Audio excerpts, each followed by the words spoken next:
ចាជំរាបសួរសួស្តីអ្នកទាំងអស់គ្នាអញ្ចឹងនេះគឺជាថ្ងៃអំបុកសំព្រះប្រថាថ្ងៃទី2អញ្ចឹងយុគថ្ងៃទី2នេះគឺខ្ញុំបានមកលេងវត្តនៅជិតផ្ទះគឺវត្តសន្ទូចតាមកំពង់ឆ្នាំងបងប្អូនសម្រាប់វត្តសន្ទូចនេះគឺមនុស្សច្រើនណាស់បងប្អូនមានកូនក្មេងមានមនុស្សចាស់គឺមកលេងគ្រប់គ្នាអស់ហើយមានទីមងមានអីហើយកម្មវិធីដែលគេធ្វើនេះគឺសប្បាយមានច្រើនកម្មវិធីហើយអ្នកលក់ដូរក៏ច្រើនអ្នកលក់ទៅគឺអស់ហើយក្នុងនេះខ្ញុំថតអត់បានច្រើនទេខ្ញុំថតខ្លះៗហើយបងប្អូនបានទស្សនាអញ្ចឹងណាព្រោះនេះសេងតែច្រើនពេកអញ្ចឹងថតអត់សូវបានច្រើនពីស្អីទៅអញ្ចឹងក្នុងនេះគេមាន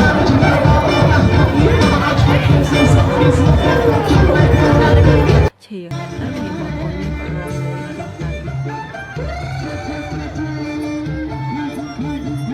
ទៅនិយាយទៅនៅវត្តសន្ទូចនេះគឺសប្បាយបងប្អូនមួយឆ្នាំគឺមនុស្សច្រើនហើយចាំមិនទៅណាជាមួយមកទៅចិត្តផ្ទះវត្តចិត្តផ្ទះនេះសប្បាយ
នេះពួកខ្ញុំពងអណ្ដាតឡើងទៅលើគ្នា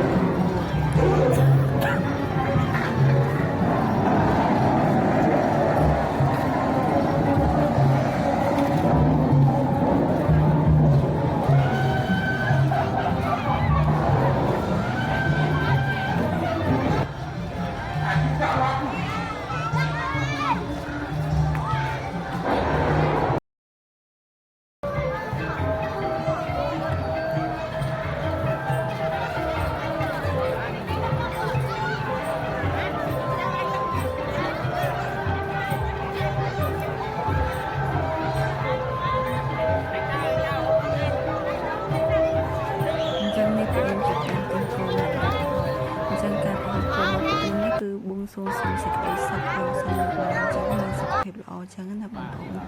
ហើយសុំដល់ពេលផឹកនឹងឯង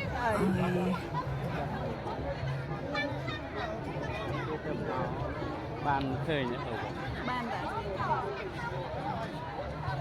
nhà chấm nha tôi bằng ngày còn bây giờ còn để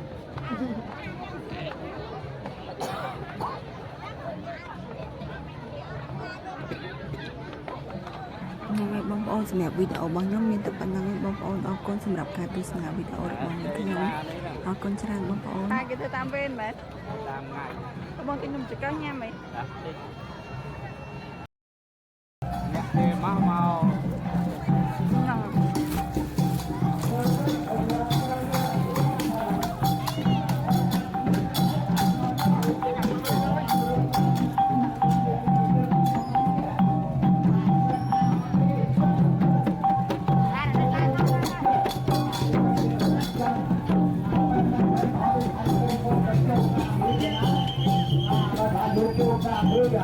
นี่กำลังที่เทียนเรียกว่ารถซุปดาโมโต้ยืนยนต์นั้นรถลาจอดเทียนออนเมียนทั้งจะมาจัดตู้จะนายที่จะนะให้มา